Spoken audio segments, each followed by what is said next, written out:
How Wall Street broke your rent. The fire sale. The street looked the same mailbox, same cracked driveway, same tree stump from the hurricane years ago. But in early 2009, the for sale sign in the front yard wasn't a symbol of new beginnings. It was a clearance tag. Banks were unloading homes by the thousands, entire neighborhoods sold off in bulk to anyone with enough cash and a spreadsheet. That's how giants like Blackstone's Invitation Homes and Pretium Partners Progress Residential got their start, swooping into foreclosed neighborhoods with billions in cheap money and buying everything in sight. What ordinary families lost, Wall Street turned into inventory. Outside Atlanta, blocks of tidy three-bedroom homes went for less than the price of a Manhattan studio. A single fund manager could walk through a cul-de-sac and buy every house before lunch. For families already reeling from foreclosures, that frenzy meant something even harder to swallow. Someone else was buying their future at a discount. Fast forward 15 years. Those same streets are full again, but the names on the leases aren't local. A family who'd once owned their house outright now rents it for triple the mortgage payment they lost. Their new landlord? A publicly traded fund headquartered in New York. The dream of ownership had been flipped into a perpetual payment plan, a carefully engineered scam hidden behind market forces. Outside Atlanta, blocks of tidy three-bedroom homes went for less than the price of a Manhattan studio. A single fund manager could walk through a cul-de-sac and buy every house before lunch. For families already reeling from foreclosures, that frenzy meant something even harder to swallow. Someone else was buying their future at a discount. Fast forward 15 years. Those same streets are full again, but the names on the leases aren't local. A family who'd once owned their house outright now rents it for triple the mortgage payment they lost. Their new landlord? An investment trust traded on Wall Street. The dream of ownership had been flipped into a commodity, owned, managed, and priced like oil futures. Somewhere between the foreclosure auctions and the glossy investor prospectuses, housing stopped being about shelter and started being about yield. Renting isn't just expensive, it's engineered that way. Engineered by financial firms that saw what others missed, that what broke ordinary Americans could build extraordinary profits. To understand how we got here, we have to go back to the years when neighborhoods were bleeding value and Wall Street smelled an opportunity. When the line between home and investment blurred so completely that ordinary people never saw it happening. Because this isn't just about broken markets. It's about a system that turned the most human need, shelter, into an algorithm for cash flow. A crisis wasn't just survived, it was monetized.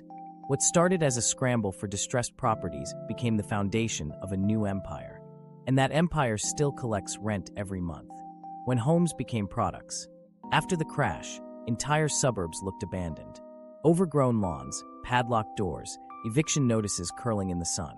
More than 6 million families lost their homes between 2008 and 2013. For the mortgage giants, it was devastation. For the financial world, it was inventory. Investors realized something. These weren't toxic assets anymore. They were underpriced houses sitting on streets ready to rebuild. Private equity firms, led by names like Blackstone, Pretium Partners, and Invitation Homes, began making calls to the banks that held the paper. By 2012, they weren't just buying foreclosed houses one by one. They were buying by the thousand. The model was simple. Use cheap capital borrowed at near-zero rates, sweep up single-family homes from distressed sellers, renovate them just enough, then rent them out at market rates. The margins looked irresistible. Housing had always been a fixed, illiquid commodity. Now it could be bundled, managed, and scaled like any other product. In just a few years, the single-family rental market transformed from a scattered patchwork of mom-and-pop landlords into the next Wall Street asset class. Analysts coined a new term, SFR, single-family rental. The acronym itself marked the shift. What was once a home now had a ticker symbol. In Tampa, Invitation Homes built algorithms that could identify undervalued listings within minutes of posting. In Phoenix, hedge funds sent representatives to courthouse auctions with cashier's checks ready. In Charlotte and Dallas, real estate agents stopped showing homes to families altogether because they knew institutional buyers would close faster, often sight unseen. From the outside, it looked like the revival the country needed. Vacant properties were occupied. Construction jobs came back. The housing market stabilized. But inside the numbers was something else. Ownership was moving from households to entities. The new landlords weren't neighbors. They were funds managing billions on behalf of pension plans and sovereign wealth funds. Rent payments that once circulated within communities now flowed into quarterly earnings reports. As the portfolios grew, so did the sophistication. Firms realized they could securitize rental income streams, just like mortgage debt. In effect, homeowners' former mortgage payments were reborn as rental-backed securities. Wall Street had recreated the very machine that crashed in 2008, only this time, it owned the collateral outright. For tenants, life under these corporate landlords carried a new logic. Repairs required approval from distant call centers. Rents were adjusted according to data models, not local wages. Renewal notices came from departments named revenue optimization.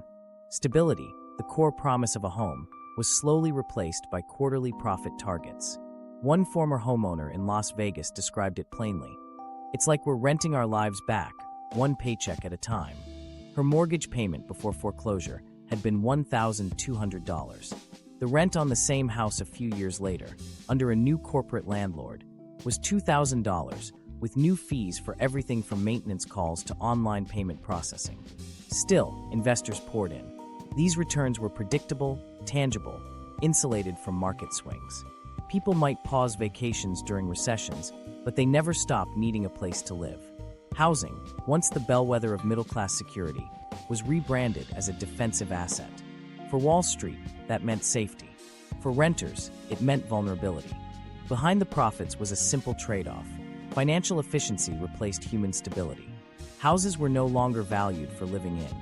They were valued for how efficiently they could generate income. The neighborhood's worth came not from its schools or community spirit, but from the yield curve and cap rate. Meanwhile, the advertising softened the story. Corporate landlords emphasized reliability, professional management, consistent maintenance, modernized living. For a generation raised under economic uncertainty, renting from a brand seemed reassuring. The irony was that many of these same brands had bought their parents' foreclosed homes for pennies on the dollar. The shift also changed the psychology of ownership. Young families, already crushed by student debt and stagnant wages, found homeownership statistically out of reach. Each year, more of the available stock went to institutional buyers, and each year rents climbed higher. The American dream was transmogrified, from ownership to occupancy. Behind closed investment memos, executives called it scaling stability. Out in the real world, it felt more like renting permanence itself. The logic that once built communities was inverted. Instead of building wealth through equity, households now transferred wealth through rent. And this wasn't some unintended consequence. Hedge funds saw rental housing as a predictable cash generator precisely because homeownership had failed for so many. When you design portfolios around economic struggle, every missed mortgage payment somewhere becomes potential rent revenue somewhere else. By 2015, Blackstone's Invitation Homes controlled over 85,000 properties. Pretium's Progress Residential managed nearly 100,000 more. Together, their portfolios stretched across Arizona, Texas, Georgia, the very Sunbelt metros where the crash hit hardest. The same communities that lost the most now paid the most. But investors didn't stop at owning houses, they standardized them. Rent levels, maintenance schedules, tenant evaluations, all fed into central databases. Neighborhoods started to feel identical because financially they were. Each home was just another unit of revenue in a vast spreadsheet. That was the decisive shift. Housing was no longer a market of buyers and sellers. It was an inventory system, a product line, a managed asset class running on data, not dreams. And for every family still hoping to buy back into ownership, that reality meant competing not with another couple across town, but with trillion-dollar funds optimized to never lose a bid. It wasn't just homes being bought up, it was neighborhoods, identities, and futures. The country told itself the crash was over, that recovery was underway. But if you followed the money, you'd see something different. The crisis had changed form. It now collected rent on the first of every month. How Wall Street bought the suburbs. It started with a spreadsheet and ended with a map. Streets filled with foreclosure signs became coordinates on an investment model, rows and columns calculating yield, risk, and projected rent growth. Hedge funds realized they could buy not just houses, but entire markets. All they needed was scale. The blueprint came from the private equity world, roll-up strategies. Instead of one mega acquisition, firms built networks of smaller, property management companies, each operating under local names but tied to the same parent fund. On paper, they were dozens of independent landlords. In practice, they were one machine. A house in Atlanta, a house in Phoenix, a house in Dallas, all part of the same portfolio spreadsheet managed from a Manhattan office tower. Wall Street's advantage wasn't vision, it was volume. They didn't have to care about individual prices because they controlled entire zip codes. Platform strategies turned scattered properties into unified corporate empires. Progress Residential, owned by Pretium Partners, started as a modest investment. Within a few years, it managed tens of thousands of homes across the Sunbelt. Invitation Homes, backed by Blackstone, did the same, buying, merging, and absorbing smaller landlords until neighborhoods themselves became assets traded like shares. The process worked like this. Identify cities with high foreclosure rates but economic promise. Acquire local property firms, fold them under a national platform, then launch add-on acquisitions. Hundreds of small transactions stitched together into a single corporate body. These weren't flukes. They were deliberately engineered roll-ups modeled after retail franchise systems. Each acquisition added doors to the count, and door count meant power. The higher the total, the better the terms on financing, the stronger the negotiating position with maintenance contractors, and the easier it was to dictate rent levels across markets. Economies of scale compressed community life into margin optimization tables. Nowhere was it more visible than in the Sunbelt corridor. Atlanta's once affordable suburbs became laboratories for corporate ownership. In neighborhoods like Lithonia and Stone Mountain, bulk purchases turned entire blocks into rental-only districts. Charlotte saw the same pattern. Four-bedroom homes snapped up by LLCs that shared mailing addresses in Delaware. In Phoenix, an ordinary open house might see 30 offers, 29 from families, 1 from a fund with all cash. The agent didn't need a calculator to know who'd win. This bidding war was asymmetric. A typical homebuyer wrote an offer contingent on loan approval and an inspection. The corporate buyer wired funds within hours. No contingencies, no waiting, no emotion. Sellers in crisis gravitated toward the sure bet. By 2013, locals couldn't compete. The same companies that once securitized their mortgages were now outbidding them for their houses. Anonymous ownership amplified the trend. Every purchase moved through a maze of limited liability corporations registered in states with minimal reporting laws. One LLC might hold 10 homes, another 100, yet both tied back to the same fund. Public records showed only shell names. Renters mailing checks often didn't know who owned their home. This opacity wasn't accidental. It protected the investors while fragmenting accountability. Behind those legal shells stood concentrated power. In Metro Atlanta alone, institutional investors controlled roughly a quarter of all single-family rentals by 2025. Progress Residential's footprint reached more than 12,000 homes in the area. Invitation Homes, not far behind. In Charlotte, Jacksonville, Dallas, and Phoenix, corporate ownership topped 20%. The numbers looked small nationally but overwhelming locally. When one landlord owns 1 out of every 4 houses, market forces stop feeling free. They start feeling orchestrated. Local buyers noticed. Young couples found themselves competing not against peers, but against unseen bidders submitting offers minutes after listings went live. Inspectors were replaced by automated valuations. Realtors joked that open houses were obsolete. The house was sold before the coffee brewed. The result was a psychological shift. Ownership felt less like a dream and more like a raffle you'd already lost. Meanwhile, banks welcomed the new clientele. Bulk deals cleared balance sheets faster than retail sales, and funds brought mountains of capital. Titles transferred in packages, 500 properties at a time, each one another spreadsheet entry. Homes that once changed hands with personal letters and neighborhood introductions now moved between corporate desks with wire confirmations and signatures from attorneys who'd never seen the properties. Through these roll-ups and add-ons, Wall Street did something unprecedented. It built a national landlord. From afar, it looked efficient. Standardized leases, centralized maintenance, data-driven pricing. Internally, executives celebrated achieving scale parity with mid-size apartment REITs. Externally, it meant that the suburban starter home, the classic gateway to ownership, was now part of an investment product promising stable residential revenue to global investors. The financial engineering didn't stop at ownership. To fund expansion, firms issued bonds backed by rental income. each month's rent. Checks became interest payments for debt holders. Families didn't know it, but their rent-supported securities held in pension portfolios halfway across the world. Neighborhood life became a global cash flow stream. Communities began to change in subtle ways.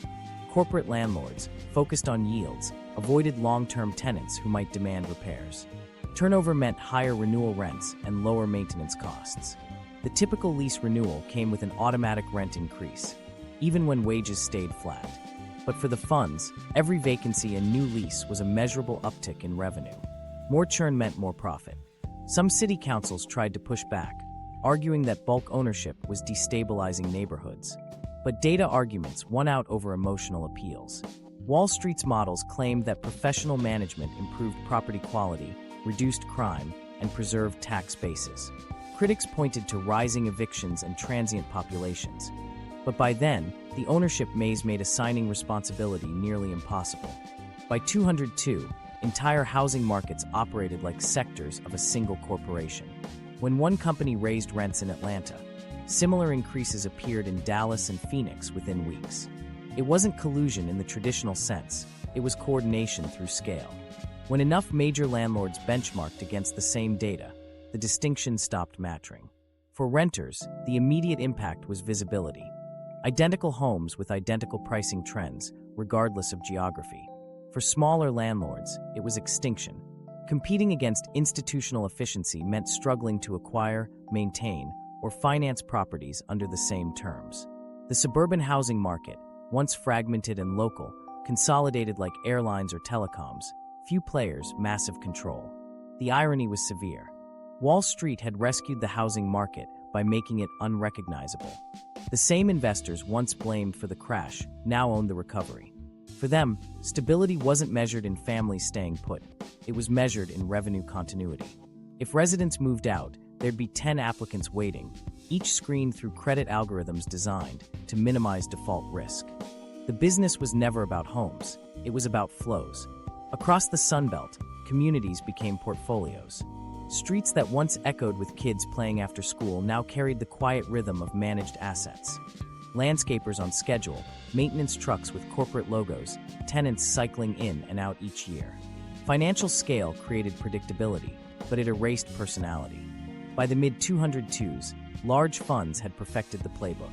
Identify undervalued regions, deploy capital through layered LLC structures, capture local market share, securitize rental income, and reinvest profits into new acquisitions. The cycle fed itself, fueled by investor demand for real asset exposure. The Wall Street takeover of the suburbs wasn't a conspiracy, it was an equation. Each acquisition solved for yield. Each family's rent served as a variable.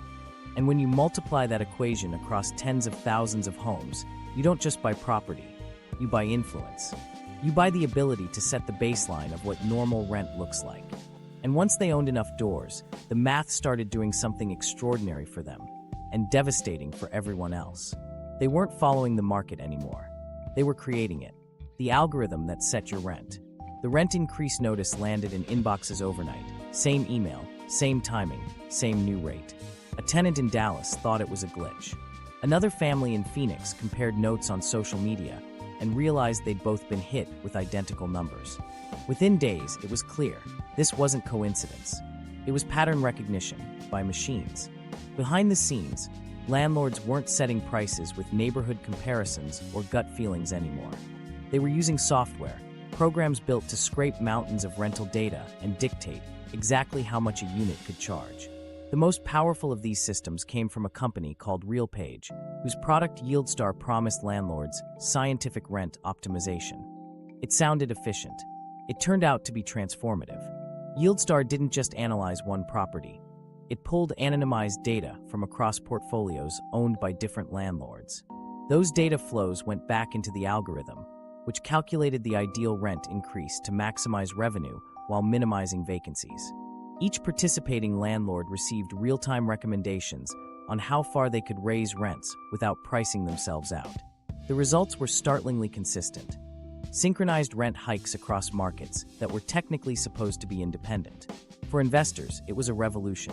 For tenants, it meant that competition, the invisible force that's supposed to keep prices fair, wasn't working the way it used to. when dozens of landlords used the same system to adjust.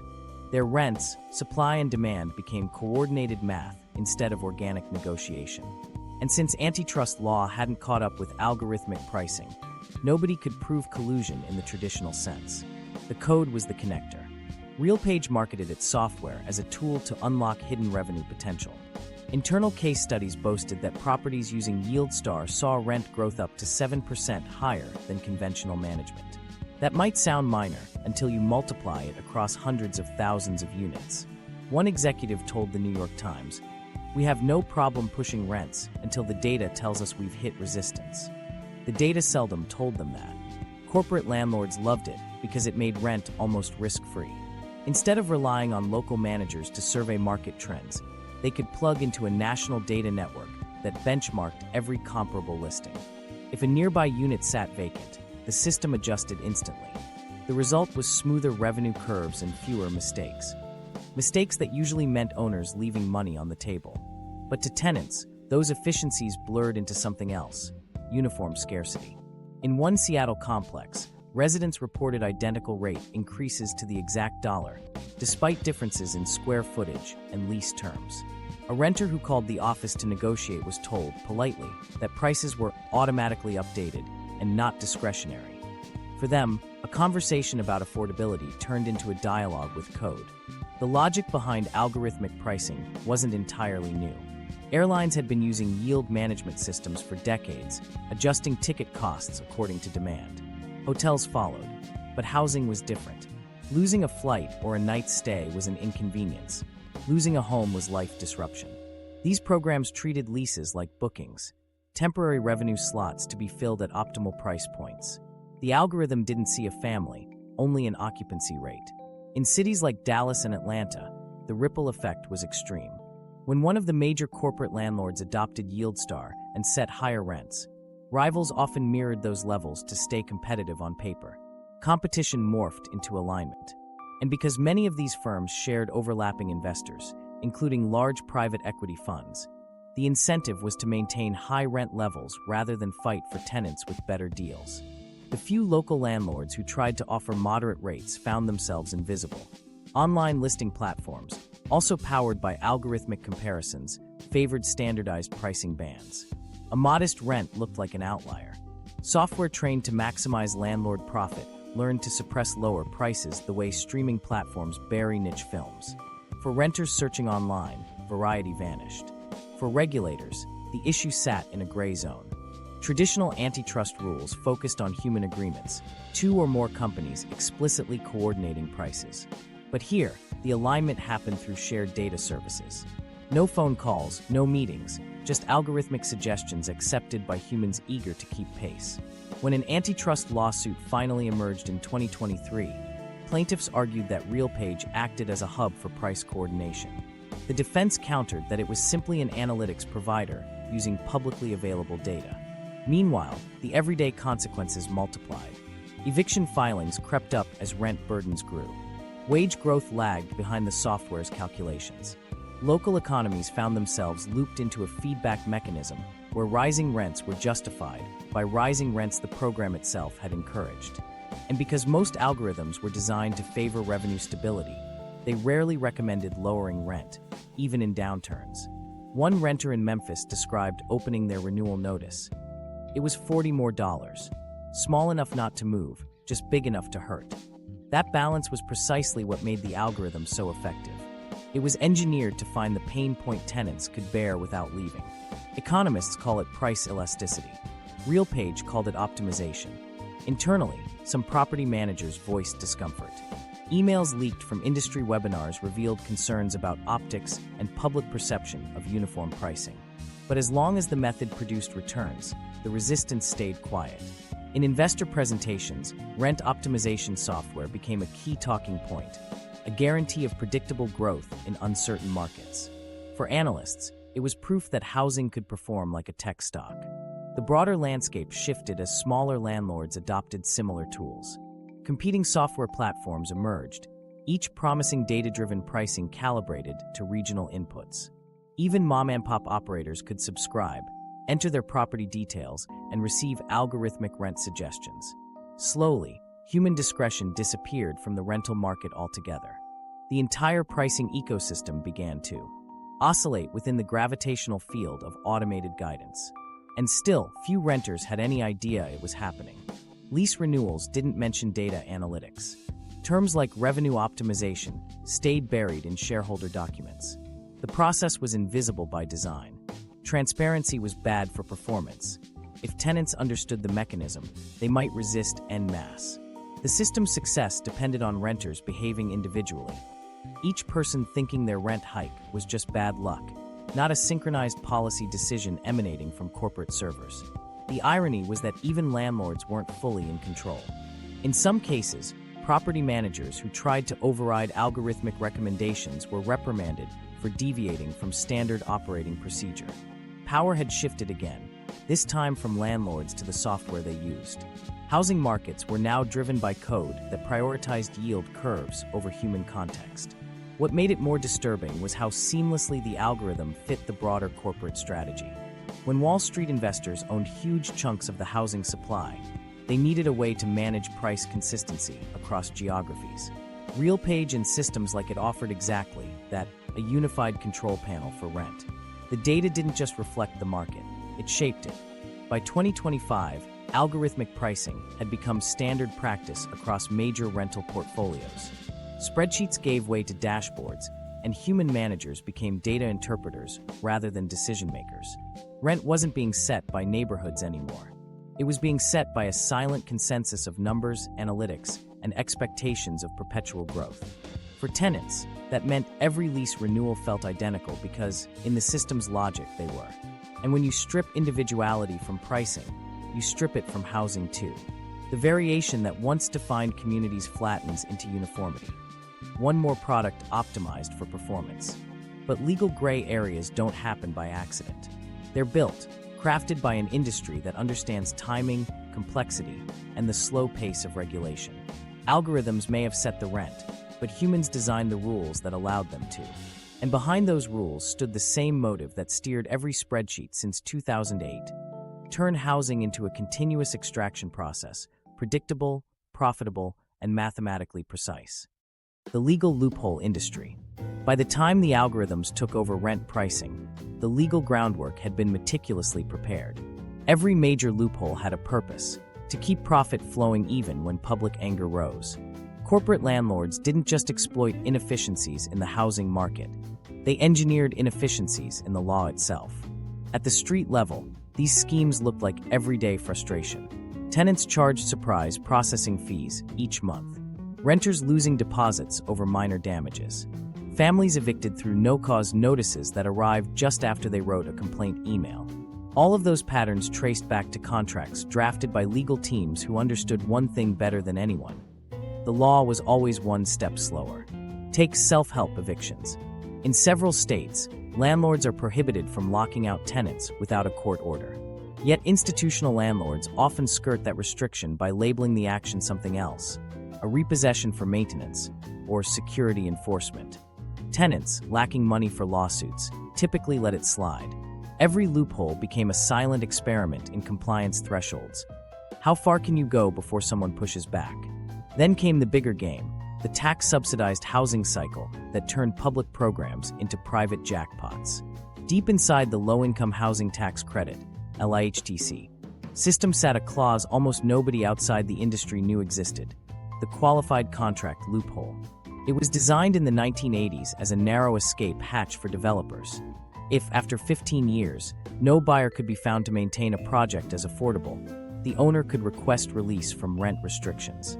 In reality, corporate landlords learned how to game it. They searched for buyers they knew wouldn't qualify, then declared the effort failed. One signature later, affordable housing disappeared overnight. The result?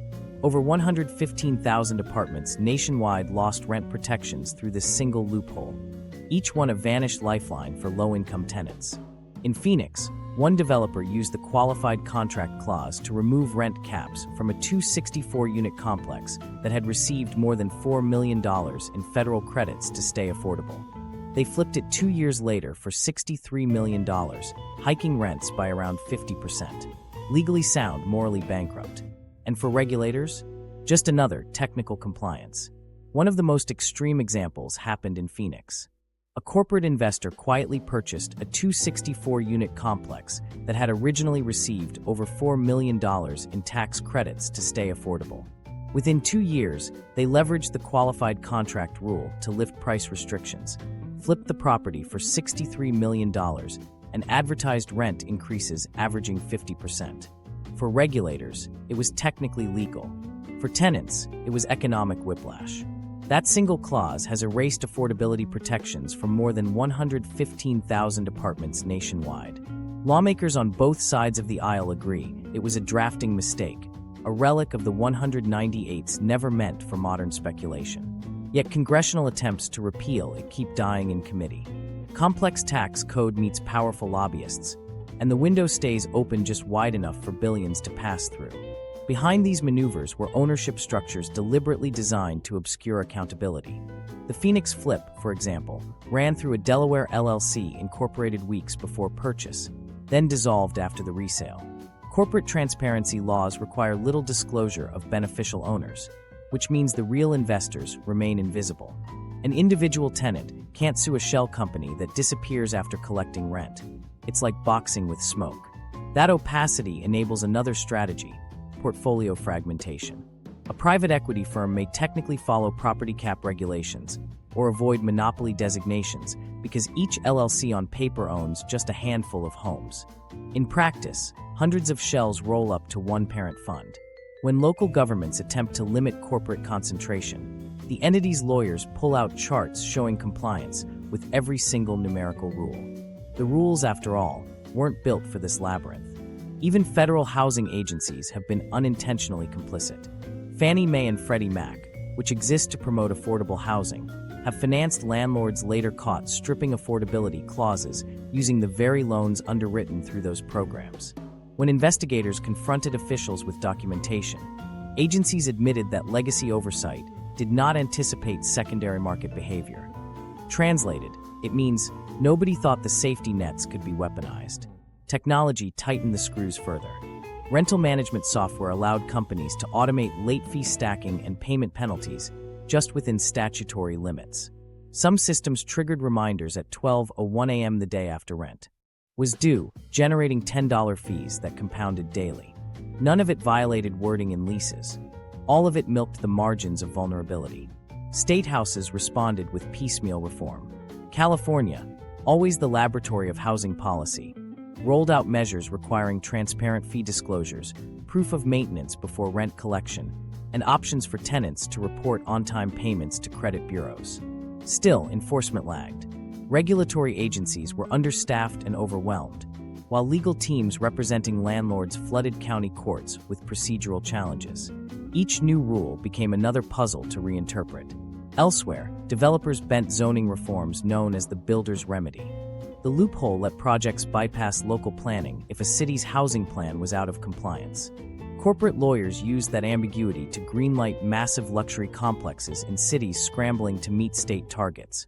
Projects that technically increased housing supply but did little for affordability. By the time legislators rewrote the definitions, the foundations were already poured. Every closed gap revealed 2 new openings. The pattern wasn't coincidence, it was adaptation. For big landlords, regulation was a variable in the spreadsheet, like insurance or payroll. The cost of occasionally losing a lawsuit was dwarfed by the steady stream of extra fees and liberated rent caps. And it wasn't only housing. The same legal culture that optimized for loopholes began exporting its methods to commercial real estate. Under the new Commercial Tenant Protection Act, landlords must provide itemized operating cost statements.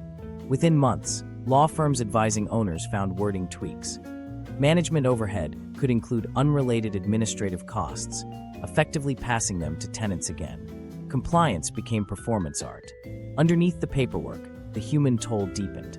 Affordable housing losses forced thousands into higher-priced rentals, driving the cycle of scarcity that justified the next wave of market adjustments. Tenants who tried organizing faced another invisible wall. Corporate fragmentation prevented them from identifying a single counterpart to negotiate with. Who exactly do you petition when your landlord has 40 aliases? Some advocates proposed creating state ownership registries linking LLCs to parent firms, but industry lobbyists labeled it an invasion of business privacy. The proposal stalled. Without transparency, organizers relied on detective work, cross-referencing mailing addresses, tracing management contacts, mapping patterns. The mere act of identifying ownership became an act of resistance. Housing attorneys described the environment as weaponized complexity. Each lease is technically legal, each eviction technically justified, each conversion technically compliant. The difference lies in intent. Systems designed not around fairness, but around plausible deniability. When a tenant calls the helpline to question a sudden rent spike, the representative reads from a script about market conditions. When they ask who owns the building, they're told the management company handles all inquiries. Ownership hides behind layers like sediment. The absurdity reached Congress in testimony from housing advocates who outlined how these loopholes feed into one another. The qualified contract escape hatch reduces affordable units, scarcity increases baseline rents, algorithmic pricing capitalizes on that scarcity, and private equity financing scales it. Everything connects. Each loophole depends on the others to sustain profitability. A few local governments have experimented with hard caps on corporate holdings. North Carolina's proposed H114 would have limited any corporate entity to 100 single-family homes per county, applying the rule to parent companies and subsidiaries alike. The bill was buried in committee after pushback from real estate lobbies. Minnesota tried banning corporate conversion of single-family homes altogether. Its proposal never made it to a vote. The message was clear: money defends itself better than people do. Meanwhile, the extraction continues quietly. Rent hikes dressed as market adjustments. Affordable complexes flipped overnight. Evictions justified by technicalities. To an economist, it looks like efficiency. To anyone living through it, it feels like theft with paperwork. Every system has its design language, and this one speaks fluent ambiguity. The law bends around those who can afford the best readers of its fine print. For everyone else, the rules still exist, but the pathway to enforce them has grown too narrow, too expensive, too slow. That's why these gray zones persist. They're not a failure of law. They're the law's new purpose, managed opacity that transforms oversight into opportunity. In the modern housing market, injustice doesn't hide in shadows. It's written in the margins of contracts, stamped with compliance, and filed neatly at the county recorder's office. And every time a reformer finally catches up to close one of those gaps, corporate attorneys are already drafting amendments for the next session. Because in this industry, vulnerability isn't a risk, it's a revenue stream. Every loophole closed opens two more doors for profit. Private equity's playbook. If Wall Street's first act was buying the suburbs, its second was figuring out how to keep multiplying them. Private equity didn't just dabble in real estate, it systematized it. By 2025, the industry had nearly $5 trillion of dry powder waiting to deploy, and a major share of it hunted for yield and property. Housing wasn't just a portfolio category anymore. It was a financial strategy perfected through iteration. Inside boardrooms, the language sounded technical: growth equity, NAV financing, GP-led secondaries. Outside, it translated to a single phenomenon. Housing turned into a scalable business model. Firms like Pretium Partners, Blackstone, and Brookfield mastered what they called platform expansion, a sleek phrase meaning buy everything, then buy more. The goal was to transform local property operators into national brands. A small management company in Dallas or Charlotte might think it was selling to a regional partner. In reality, it was becoming a bolt-on to a global fund. Each transaction folded into a central ledger of assets under management, and those figures fed quarterly reports that promised investors steady, inflation-proof returns. Scale became religion. Private equity funds relied on an arsenal of tools to get there. Leverage remained the oldest trick: borrow cheaply, spend aggressively. But as interest rates rose, they diversified into private credit and preferred equity, ways to fund real estate acquisitions without triggering debt warnings. One layer of capital lent to another layer controlled by the same fund, blurring the distinction between borrower and lender. Then came the carve-out, snapping up a corporation's non-core real estate units at discount. A logistics company might own thousands of warehouses. A hospital group might sit on valuable land. Private equity buyers acquired those physical assets, leased them back to the original companies, and converted operational space into recurring revenue. Before long, the firm that made surgical gloves was paying rent to the same PE fund that owned suburban homes. During the boom years, take-private transactions became fashionable. Public REITs, battered by undervaluation, were easy targets. A buyout firm would purchase all outstanding shares, delist the company, and manage it privately. No quarterly SEC scrutiny, no activist investor pressure, total freedom to restructure. Behind closed doors came layoffs, automation, and aggressive rent growth. When values rebounded, the firm relisted the company or sold the portfolio to another fund, pocketing the spread. It was a financial relay race with houses as batons. The numbers told only part of the story. In early 2025 alone, mergers and acquisitions in real estate surged 64% over late 2024. Three-quarters of those were add-ons, smaller deals absorbed into existing holding platforms. Private equity giants called it discipline, but it looked a lot like consolidation. Where dozens of medium-sized owners once competed, now a handful of funds controlled regional supply. Each fund marketed its approach as innovative, but the mechanics were nearly identical. Identify fragmented markets. Deploy capital through a local partner. Introduce efficiency technology. Apps that automated maintenance requests and online payments, each adding new fees for convenience. Finally, refinance the portfolio using collateralized rental income and return capital to investors. The process mirrored manufacturing more than housing: acquire, optimize, exit. Operational value creation replaced neighborhood stewardship. Roof repairs were subcontracted to the cheapest bidder. Landscaping was standardized to one supplier per state. Tenants saw fewer personal managers, more chatbots, and a striking increase in administrative convenience fees. In spreadsheets, those changes showed up as margin improvements. In human terms, they meant reduced service and higher costs. Within investment decks, executives described houses not by bedrooms or location, but by yield cohort. A 3-bedroom in Phoenix and a 4-bedroom in Charlotte belonged to the same dataset if they produced similar returns. Each property's personality vanished under metrics: cap rate, internal rate of return, stabilization period. The vocabulary of community was replaced by the dialect of finance. Some of the fiercest critics worked within the system. Mid-level managers at property platforms admitted privately that the financial objectives were impossible to reconcile with human needs. The directive from headquarters was clear: maximize cash flow every quarter. That meant rent hikes, delay costly upgrades, pursue eviction when delinquency crossed thresholds. Investors expected predictable numbers, and unpredictability lived in compassion. Publicly, firms defended those choices as responsibility to shareholders. Our investors include pension funds and insurance companies, they'd say. When we generate returns, retirees benefit. The argument implied moral neutrality.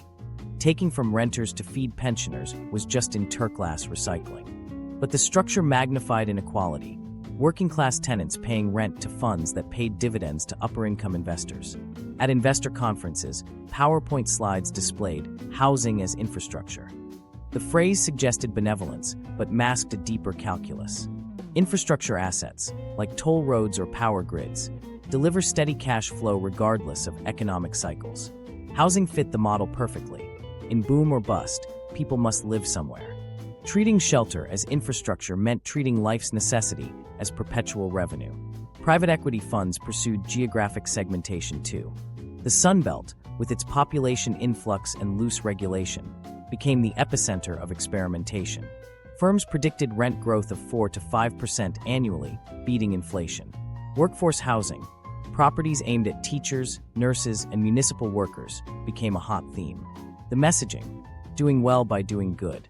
The reality: targeting those who couldn't afford to relocate, ensuring consistent occupancy and minimal vacancy risk.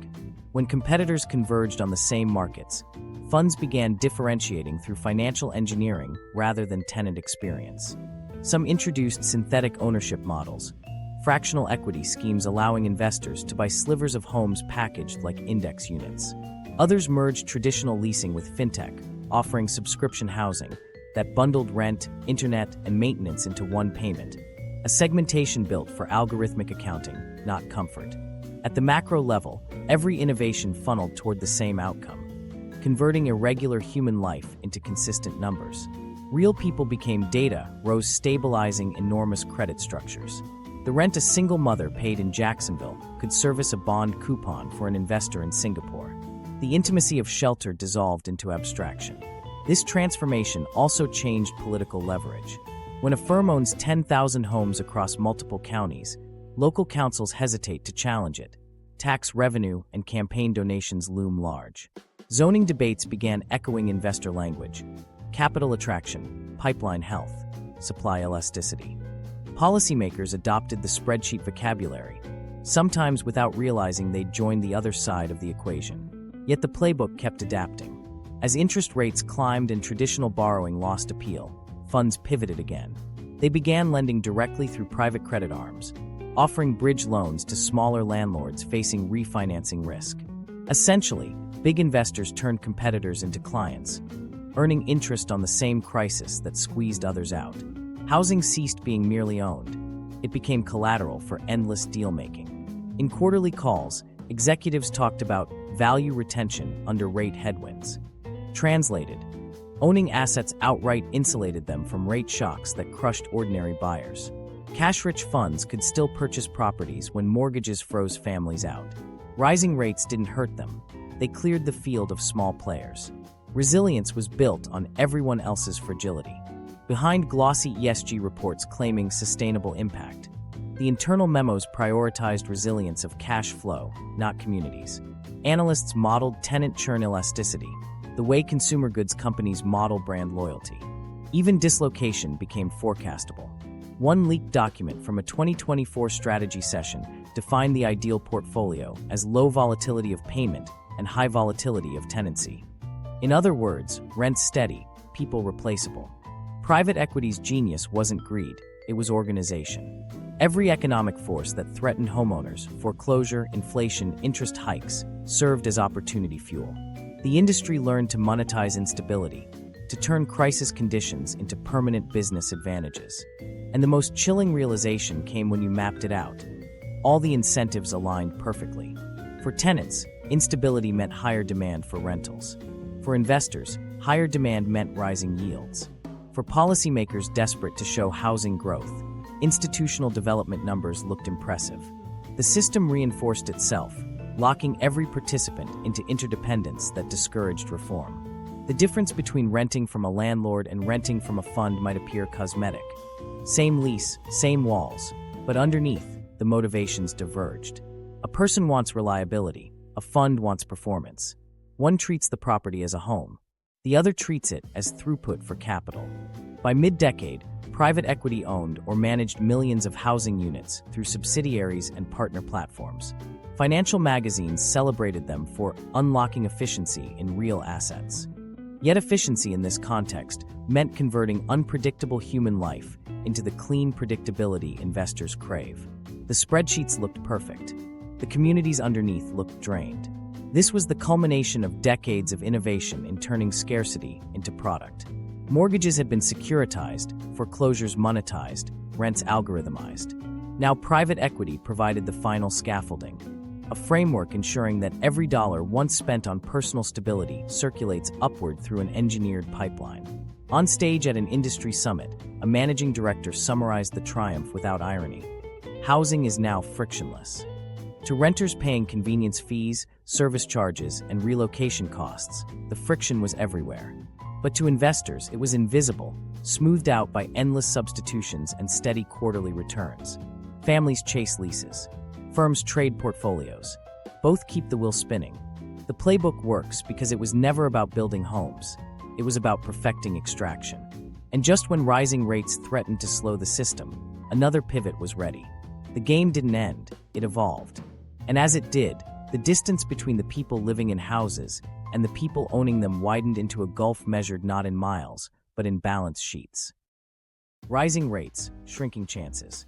By 2024, the cost of borrowing had jumped to levels unseen in decades. Mortgage rates doubled in less than 2 years, and for ordinary buyers, that single metric erased the dream of homeownership.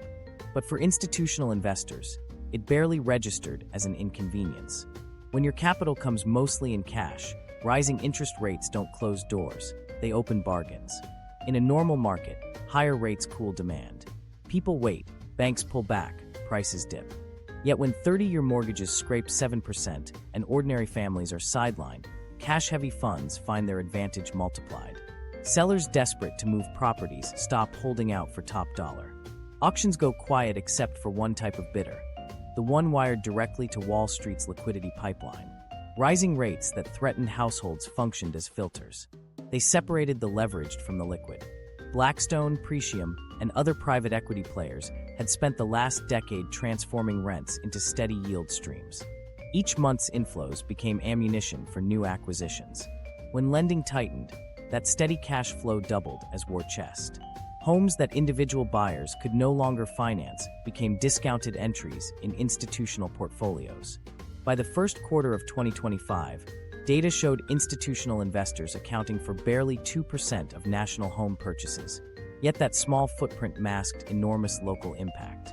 In Atlanta, Jacksonville, and Phoenix, their bids dominated entire neighborhoods. While the broader market froze, they kept accumulating, methodically, quietly, aided by relationships with banks eager to unload non-performing assets.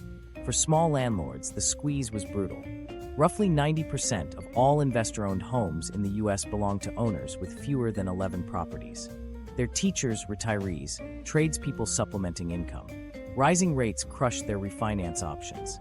Adjustable loans reset higher, repair costs climbed with inflation, and insurance spiked after severe weather losses. When squeezed, many sold, and the buyers waiting were the same conglomerates driving the pressure in the first place. Institutional landlords had hedged early. They locked fixed-rate financing years before, using tranches of private credit rather than traditional mortgages. Even as rates rose, their cost of capital stayed low through instruments like preferred equity and NAV loans, tools that let them borrow against the rising paper value of existing portfolios. It's a rigged resilience. When the market punishes debt, those with scale borrow from themselves. Meanwhile, households face the arithmetic of exclusion. A median income couple qualifying for a $400,000 loan at 3% could afford only about $300,000 at 7%. Prices, however, didn't fall to match. The presence of cash buyers held them high. Sellers saw little incentive to discount when investors could close in days. For potential homeowners, it felt absurd. Buying power vanished overnight, yet the sticker price stayed frozen. To policymakers, the paradox looked like equilibrium. Demand slowed, transactions continued. To everyday buyers, it felt like foreclosure in advance. They weren't losing homes through missed payments this time. They were losing them through preempted opportunity. Institutional behavior under high-rate stress revealed the new logic of the housing economy. When corporate buyers pause, they don't vanish, they lease. Properties waiting for financing turn into rentals, generating income until spreads improve. Households that might have purchased become tenants paying rents indexed to inflation. By the time rates eventually ease, those same families have subsidized the investors' holding period. This conversion cycle reshapes markets invisibly. Fewer first-time purchases mean fewer future sellers, which constricts supply even further. That constriction props up rents, feeding the very cash flows investors need to secure fresh credit. What looks like stagnation to economists is active design to financiers. A self-sustaining loop where scarcity safeguards yield. A small landlord in Charlotte summed it up over coffee with a reporter. When rates climb, I bleed. When rates climb, they feed. His handful of properties, financed through bank loans, became ticking liabilities. Across town, a fund backed by billions in private capital was buying similar homes outright, no bank approval needed. The contrast extended beyond balance sheets. Institutional landlords framed themselves as stabilizers during turbulence. Press releases described acquisitions as supporting rental demand amid elevated mortgage costs. In reality, those elevated costs were the moat protecting their business model. Every family priced out of buying represented another captured tenant. Even government policy reinforced the tilt. Elevated interest rates were a deliberate instrument to fight inflation, yet housing costs, largely driven by rent, were a major inflation component. The Federal Reserve raised rates to tame prices that institutional landlords could now maintain through algorithmic discipline. It was macroeconomic irony at scale. Monetary tightening to cure a fever caused by those immune to its chill. In regions where corporate concentration exceeded 20%, correlation data showed rent movements decoupled from local income trends. When median wages stalled, rents still rose by 4 or 5% annually. Cash investors didn't need growth in paychecks, they needed growth in valuations. Each incremental rent hike translated to higher appraised worth, collateral for the next financing cycle. Rising rates strengthened rather than weakened that feedback. Fewer buyers, more forced renters, more revenue reliability. Some small landlords attempted alliances, cooperatives pooling resources to buy homes collectively. But lending institutions preferred single, large borrowers. Scale reduced perceived risk. A portfolio of 100 homes under one fund looked safer on bank ledgers than 100 individual mortgages scattered among households. Regulation built to prevent systemic risk now rewarded concentration. Within private equity reports, analysts reframed the moment. They called 2024-2025 the consolidation window, when capital scarcity for rivals allowed strong players to expand. The play sounded familiar to anyone who lived through 2008, crisis as catalyst. Higher rates, fewer homeowners, stable rents. That triad became the holy grail for real asset investors. A housing economist in Boston described it more bluntly. Interest rates used to be the economy's brake pedal. Now they're a participation filter. Only those already wealthy keep driving. Renters notice the symptom, not the cause. Renewal notices still creeping higher, mortgage ads fading from websites. Banks marketed refinancing tools no one could afford to use. Culturally, the notion of ownership began to shift again. Millennials, who once dreamed of saving for down payments, started accepting permanent tenancy as norm. Articles labeled it the renter generation, framing endurance as choice rather than consequence. For corporations, normalization was victory. Resentment could be tolerated, but acceptance meant longevity. When journalists asked institutional landlords if high rates had altered strategy, most insisted their mission was merely to serve housing demand unmet by traditional homeownership models. It sounded civic-minded until you parsed the phrasing. Unmet demand created the very profitability they served. In the frozen landscape of 2025, cranes still dotted skylines, but new construction skewed expensive. The only segment lucrative enough for investors discouraged by borrowing costs. Affordable housing stalled. Small developers couldn't finance ground-up projects without cheap loans. Once again, liquidity dictated morality. The human consequence crystallized in quiet statistics. Average age of first-time buyers climbing past 40. Homeownership gaps widening between white and minority households. Eviction filings ticking upward despite low unemployment. On paper, the economy recovered. On the ground, security regressed. And through it all, institutions presented themselves as neutral actors mastering risk, not creating it. But every rate hike, every stalled loan, every family opting to rent instead of buy fortified their position. Market dynamics that punished individuals rewarded entities optimized for hardship. In economic textbooks, rising rates mark the end of speculative excess. In this new housing regime, they mark succession, a transfer of opportunity from public to private, from household to fund. Cash replaced credit, permanence replaced by leasing. So while headlines celebrated cooling home prices as proof the market was correcting, the truth was quieter. Ownership was shrinking into an exclusive privilege while renting expanded into near permanence. Rising rates didn't slow the machine. They tuned it, refining who gets to play and who gets played. And even as the policy levers remained pulled tight, the system adapted flawlessly. Each new constraint became another profit engine. Every barrier keeping families out of homes became proof of strong rental fundamentals in investor calls. In the mathematics of modern housing, someone's locked door is always another's open vault. Even laws meant to protect tenants got rewritten in real time. Because when capital meets constraint, legislation bends too. And the next chapter of the story shows just how easily power rewrites the rules. Inside the new landlord laws, the legislative halls echoed with conflicted intent. On one level, lawmakers wanted to rein in corporate landlords. On another, they feared destabilizing the very rental markets that millions now depended on. The result was a mosaic of half measures. Laws that looked strong in headlines, but often dissolved in courtrooms. State by state, new landlord laws tried to redefine fairness in a system built for scale. California took the lead, positioning itself as a model for reform after waves of public outrage over rent hikes and opaque ownership structures. lawmakers introduced requirements for disclosure: who really owned your apartment, what fees were legal, and how tenants could hold management accountable. It was meant to pierce the corporate veil. Yet loopholes adapted faster than the ink could dry. By 2025, the most visible victories were a set of tenant-centric laws mandating transparency in leases and rental fees. Landlords had to itemize every recurring charge, maintenance, amenities, even administrative convenience. They were required to disclose ownership chains when asked and provide clear records for inspections and repairs. To tenants reading those new clauses, it felt like progress. But enforcement depended on local housing departments already stretched thin. Without auditors or investigative teeth, violations turned into paperwork. At the same time, lawmakers moved to fix discrimination in rental applications. California's Tenant Protection Act expanded protections against income source bias, meaning landlords couldn't reject applicants paying with housing vouchers or disability benefits. It sounded revolutionary, until property managers found subtle workarounds. Algorithms screening tenants added creditworthiness weightings that excluded the same applicants under technical pretexts. Legally compliant, morally unchanged. The most ambitious reform came from the effort to standardize rent payment reporting.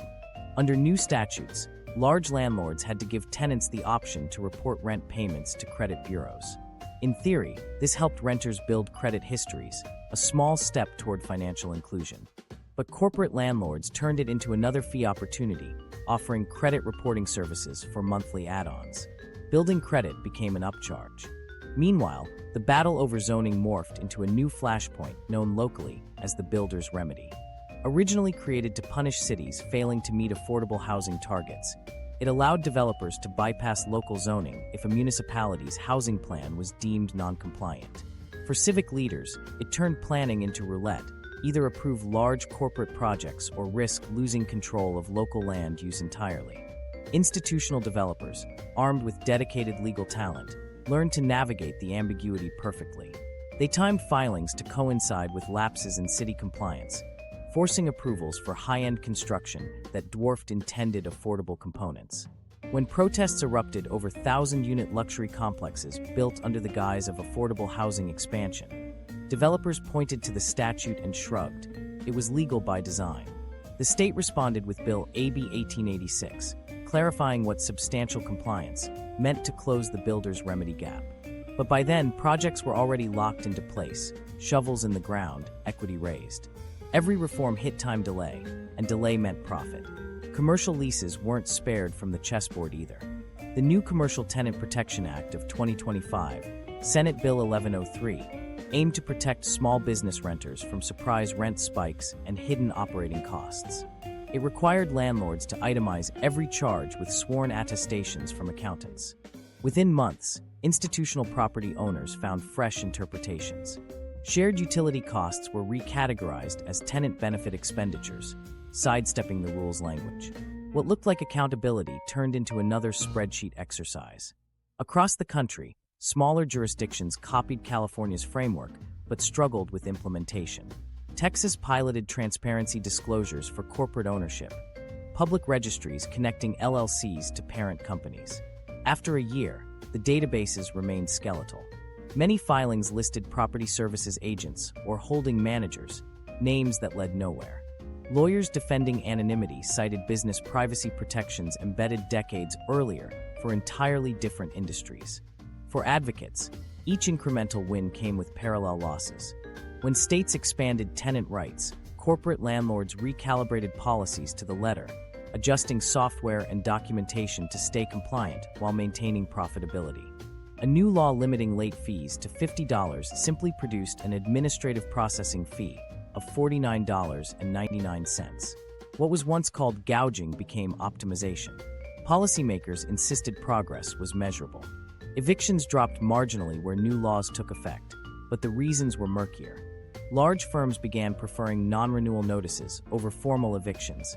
They avoided court filings and public records while clearing units for rent increases. To the data, it looked like compassion. To tenants, it was precision eviction without paperwork. California's reforms inspired renewed attention to tenant-landlord relations nationwide, but the balance of power remained uneven. Institutional owners could afford teams of compliance officers dedicated to reading and rewriting policies. Tenants faced forms thicker than mortgage documents. Every right came buried in a clause, and every protection carried conditions that ordinary renters seldom had time to interpret. New York explored similar laws, but faced pushback from property coalitions' warning of investment flight. Legislators watered down proposals, transforming bold rent caps into adjustable stabilization indices pegged to inflation plus risk allowances. The formulas appeared scientific, but the outcome hardly changed. Rents rose predictably, averages steadied, and the illusion of regulation substituted for restraint.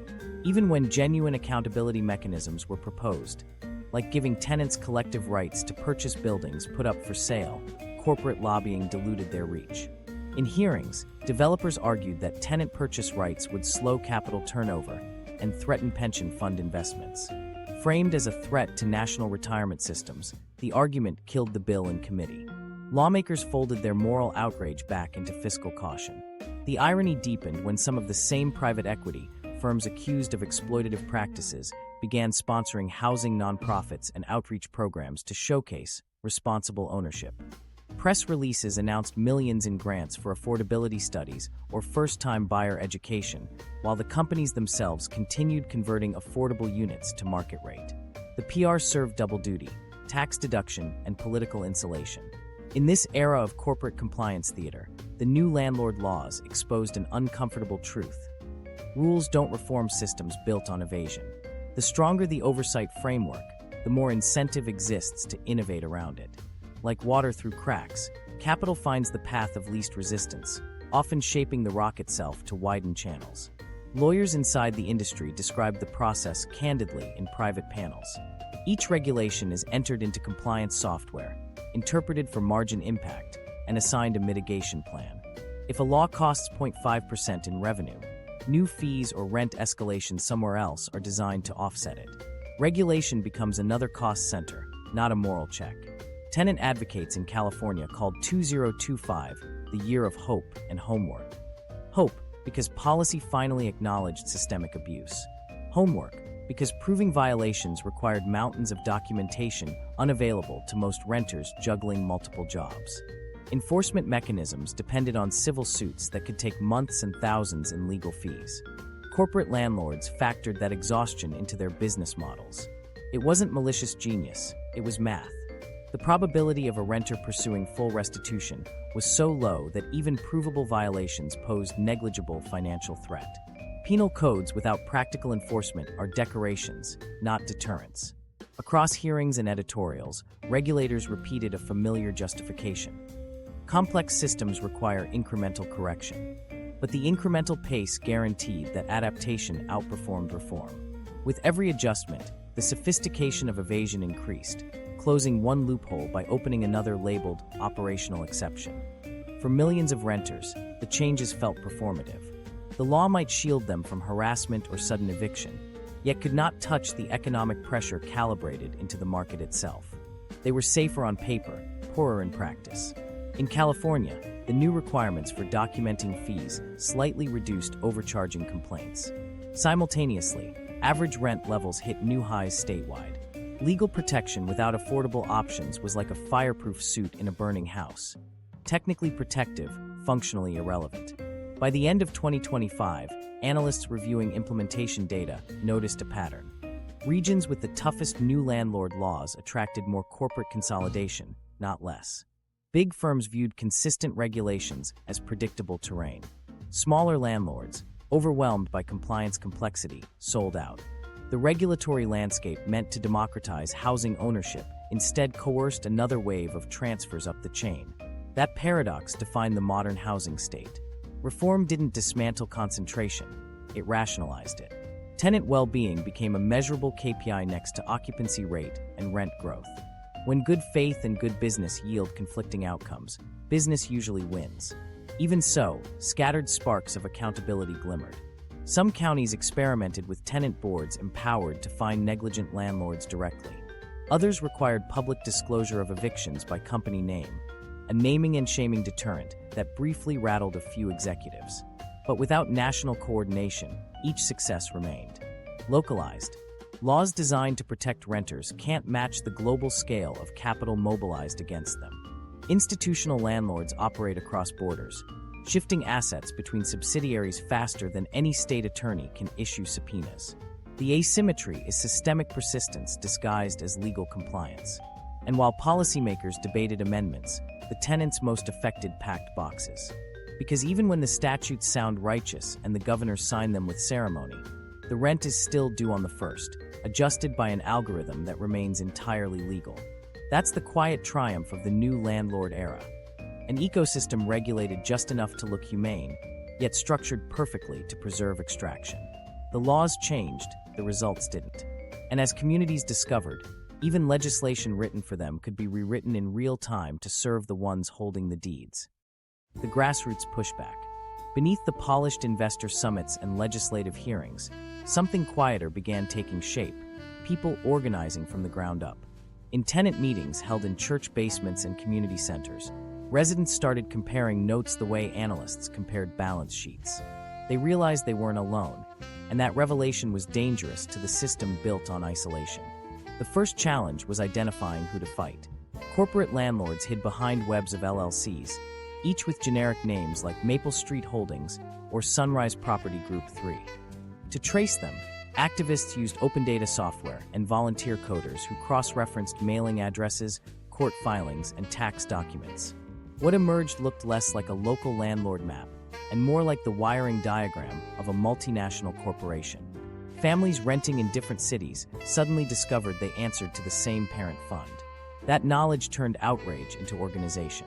In Atlanta, a group of renters formed the Neighborhood Stability Collective, compiling spreadsheets of rent hikes and fee patterns. Their data revealed near-identical increases timed across dozens of zip codes, confirming what they'd suspected, that local market conditions weren't dictating prices, centralized analysis was.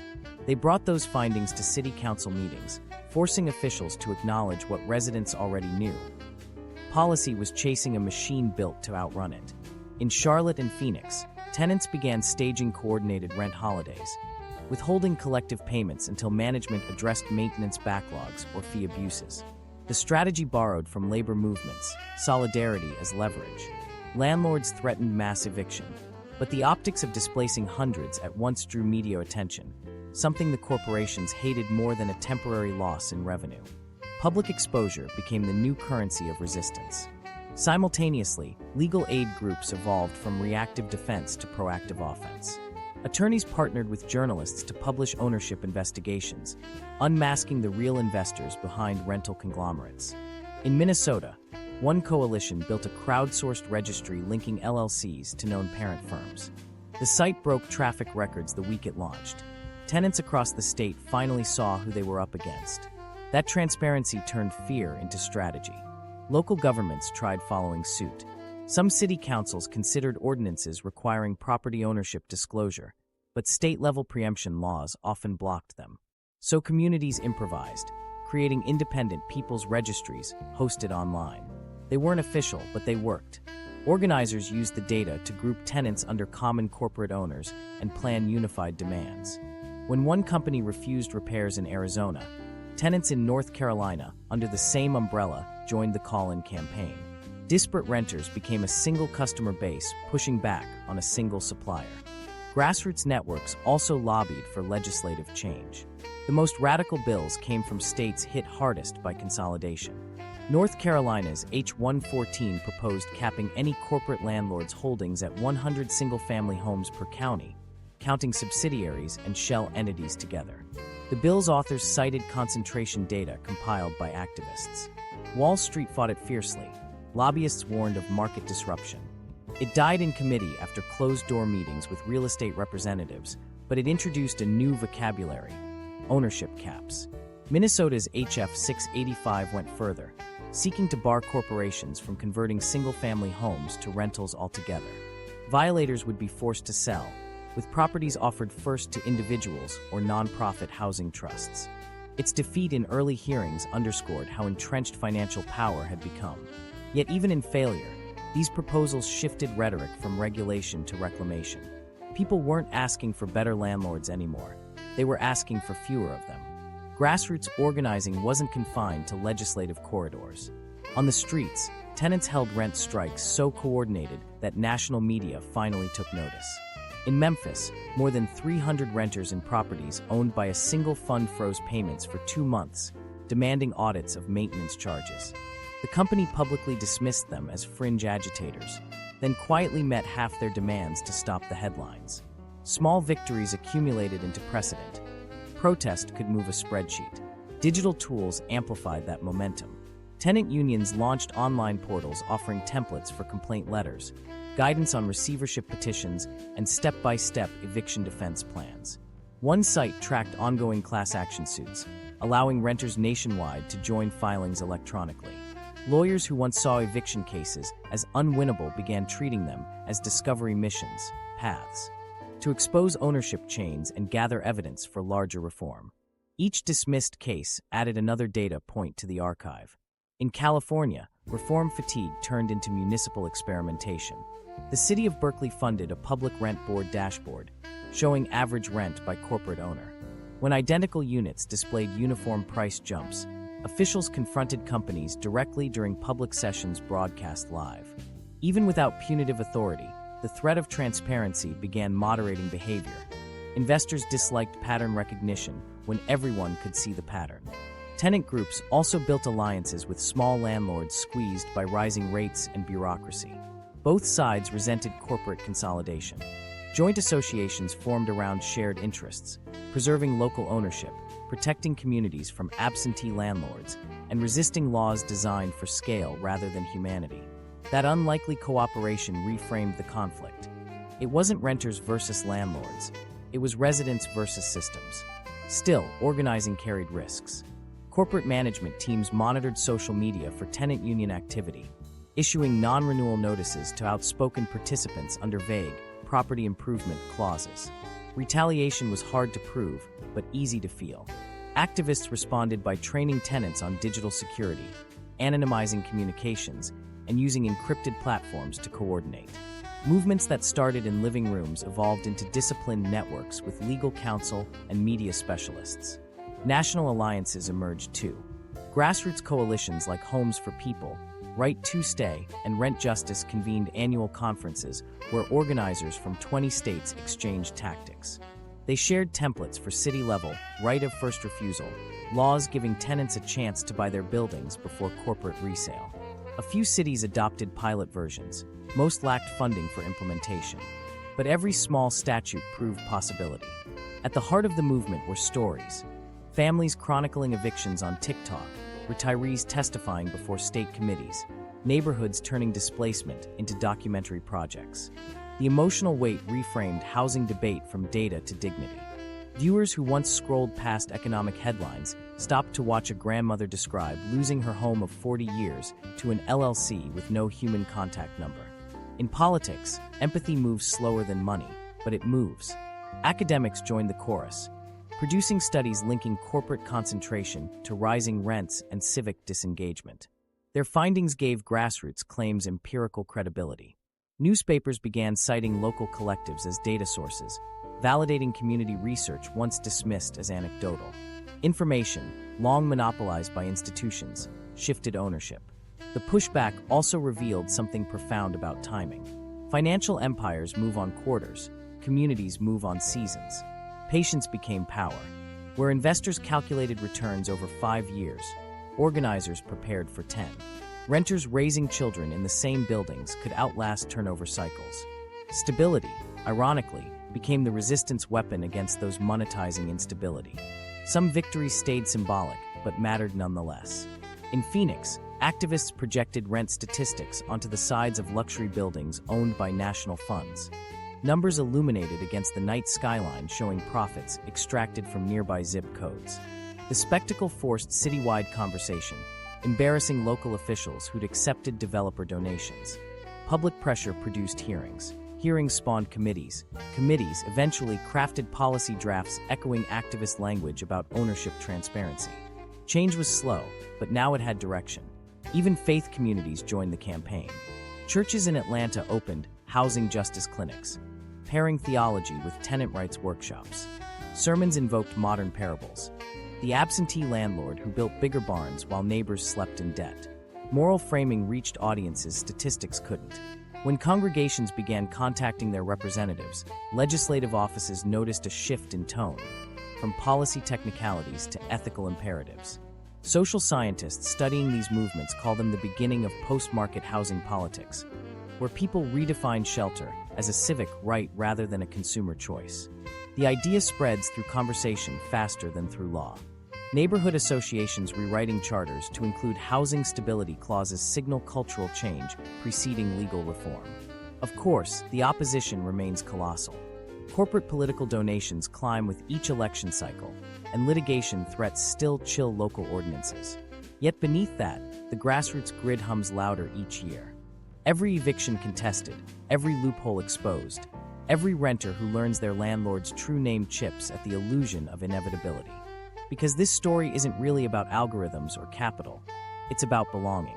When tenants knock on each other's doors instead of management portals, they rebuild the very social fabric corporate ownership tried to dissolve. That sense of collective identity, of saying our neighborhood again instead of our lease, marks the first step toward reclaiming what was sold. The movement hasn't won yet. Laws trail courage, power resists pressure. But grassroots pushback has proven one thing unmistakably. Even in a market optimized to extract, community can still generate its own form of equity, trust, solidarity, and the stubborn belief that home should mean more than yield. Because at the heart of this fight, beneath the jargon of finance and governance, it isn't about profit margins or policy codes. It's about the simplest human claim imaginable, to live with stability, dignity, and a door that leads somewhere you can truly belong. The human cost. The numbers tell part of the story, but they don't convey the ache of living at the mercy of an invoice. The modern tenant knows that feeling. The uncertainty woven into every renewal notice, the quiet dread each time rent due dates approach. Behind corporate balance sheets are families who've converted their paychecks into subscription fees for shelter, temporary ownership of a roof that used to symbolize permanence. For decades, homeownership meant progress. It wasn't about granite countertops or square footage. It was about stability, the ability to predict the next decade. Now, tenants live month to month, measuring tomorrow by the text alerts on banking apps. Each payment preserves access, not possession. The psychological toll builds slowly, like humidity collecting before a storm. Consider the Garcias in Phoenix. They lost their mortgage during the crash, then years later found themselves renting the same house from Progress Residential. The rent was triple the payment they once made, plus fees for maintenance guarantees and home access technology. The landlord's mobile app reminded them to rate their leasing experience. Their daughter joked that the company had better customer service than City Hall. Her parents didn't laugh. Living in their former home felt like paying ransom on their past. Stories like theirs unfold across cities where institutional ownership is dense. A retired teacher in Jacksonville describes receiving a $300 rent increase after her complex was sold to a private equity firm. The letter called it a market adjustment. Her pension rose exactly zero. She now spends afternoons deciding which prescription to refill and which meal to skip. Every payday, she calculates how many weeks of roof safety remain, as if shelter were an ongoing subscription tier subject to cancellation. For younger generations, the crisis feels more abstract, but no less corrosive. They've grown up inside the new normal, a landscape of permanent renting. Surveys show that most believe they'll never own a home. Instead of saving for down payments, they save to survive lease renewals. Apps track rent history, not equity growth. That's how wealth gaps harden. One class accumulates property while another pays rent to fund it. A single father in Dallas works 3 gig jobs while his landlord, a real estate trust headquartered in New York, automates rent collection through online portals.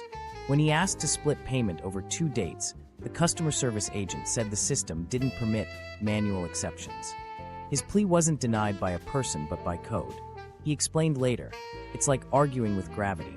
That's the human cost hiding behind data efficiency, the erosion of negotiation, the loss of grace. The emotional strain stretches beyond bills. Moving has become a recurring trauma. Parents hesitate to enroll kids in neighborhood schools because staying another year isn't guaranteed. Communities dissolve every lease cycle, broken continuity disguised as mobility. Sociologists call it residential churn. Residents call it exhaustion. Where neighbors once shared familiarity, they now share transience, a polite wave before the moving trucks arrive again. Retirees feel it too. After decades of paying mortgages, many downsized into corporate-owned rentals believing maintenance would be simpler.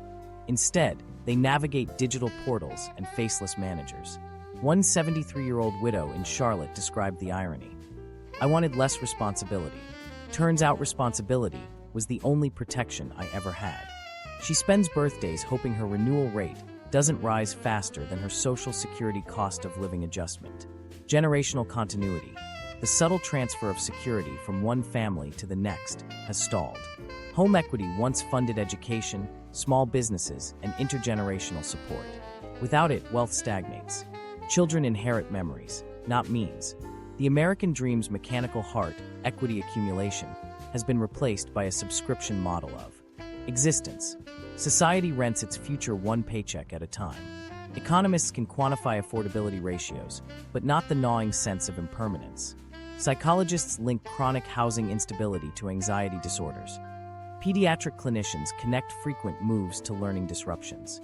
Those consequences don't appear in quarterly filings. Investors see only stable occupancy rates, never the sleepless nights that sustain them. There's also a subtler loss: trust. In communities where every parcel has become part of an institutional portfolio, relationships fade. Maintenance workers rotate weekly through outsourced contractors. Tenants rarely meet anyone empowered to decide outcomes. The landlord is everywhere and nowhere, a corporate specter with automated responses. When trust vanishes, civic engagement collapses. People stop attending local meetings or reporting issues, convinced decisions happen elsewhere. The political vacuum becomes another profitable silence. Even culture changes.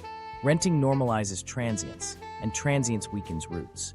Local diners close as populations churn. Schools lose continuity. Voter turnout declines. Neighborhoods morph into staging areas rather than communities.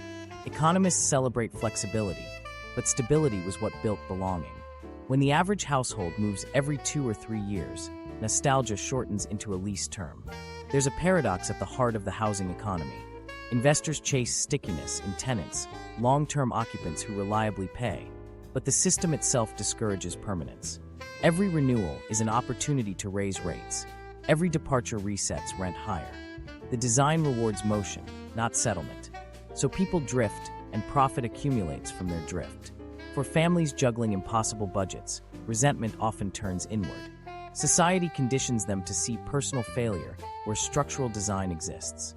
They blame themselves for late fees engineered to be unavoidable, for credit dips triggered by software misreads. That internalized guilt keeps the cycle unchallenged. Shame is a cheap defense mechanism for an expensive problem. Yet for all its cruelty, the structure depends on cooperation, the willingness of people to keep paying rather than revolt. Most comply because risk feels more frightening than injustice. Missing rent brings swift consequences. Missing fairness brings none. Fear becomes the quiet background instrument of the modern lease. Still, small acts of defiance flicker daily. Tenants exchange spreadsheet screenshots revealing uniform rent increases. Neighbors coordinate signatures demanding repairs. They can't topple conglomerates overnight, but they can erode invisibility. Knowing you're not alone redefines the story.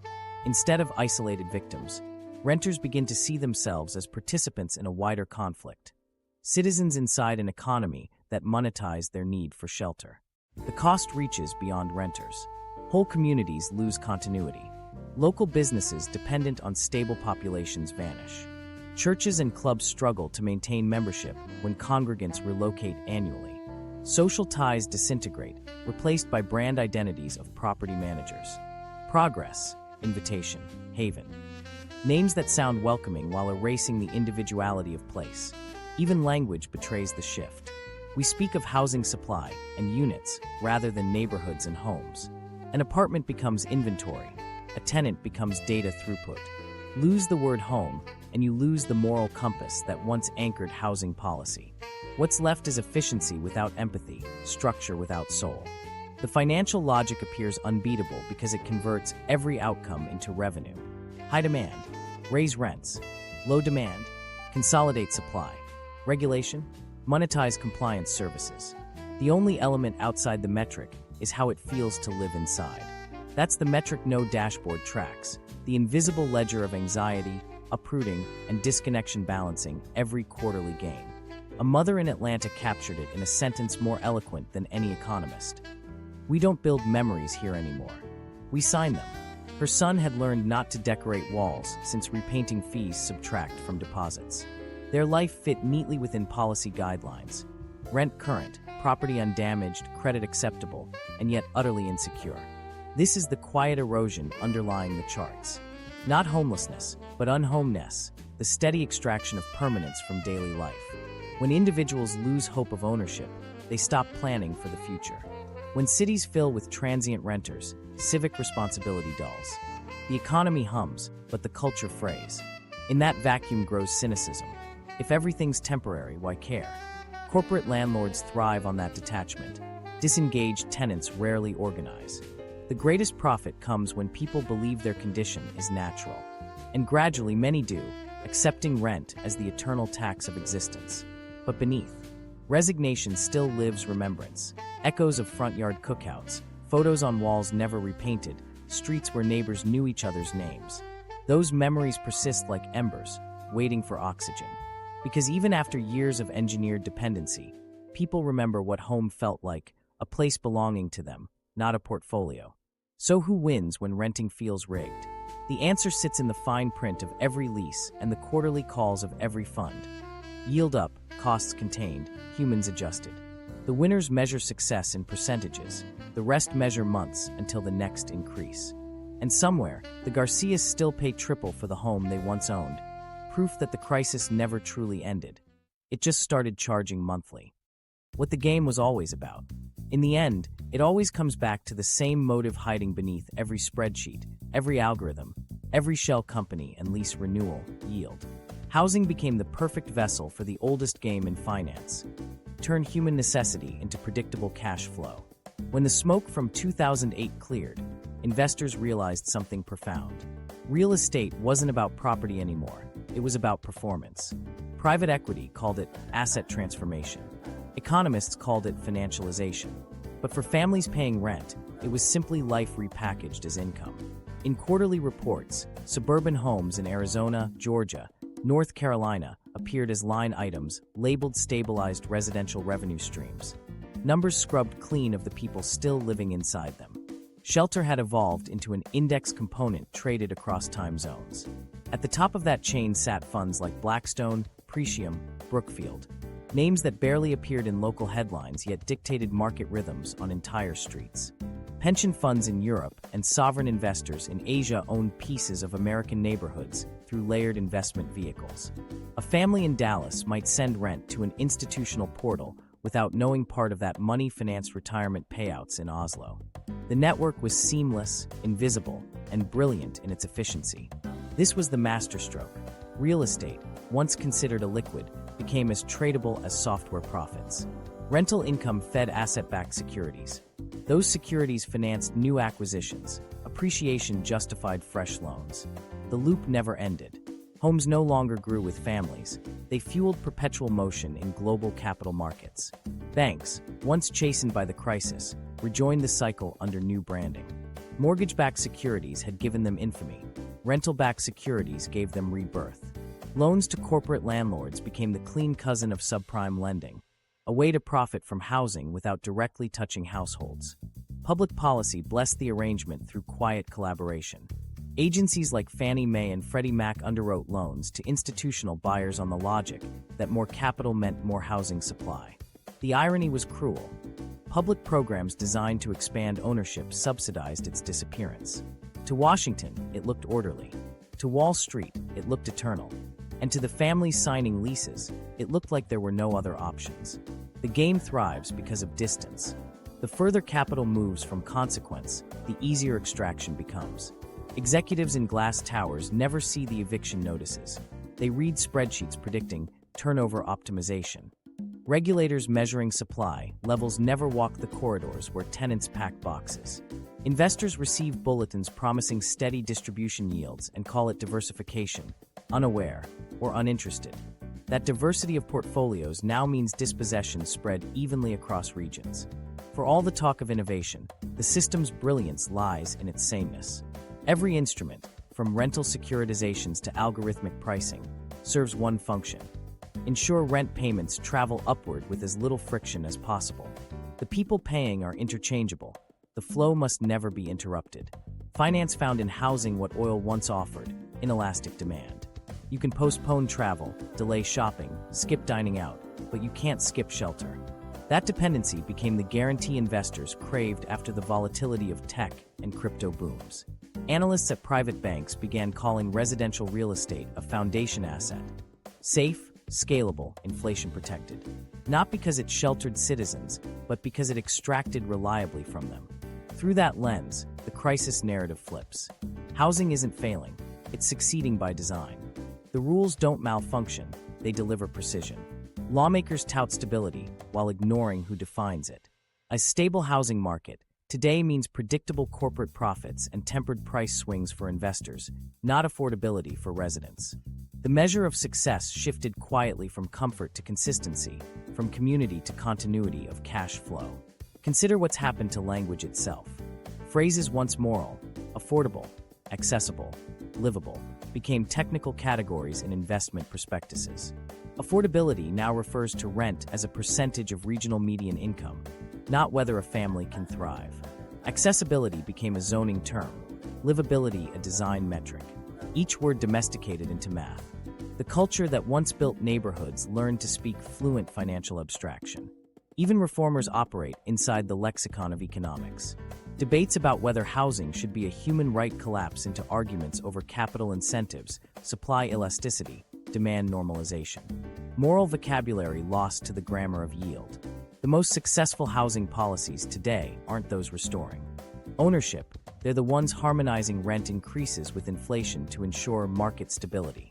That's the sleight of hand keeping the system intact. Portray balance as justice, profitability as proof of health. When analysts announce that rent growth has normalized, it means households have adapted to higher costs without revolt. Normalization is victory. For renters, this normalization permeates everything. The lease agreement reads like a subscription contract. Terms auto-renew, service fees adjust with inflation, maintenance plans upsell convenience. A roof becomes content accessed through monthly payment, not ownership.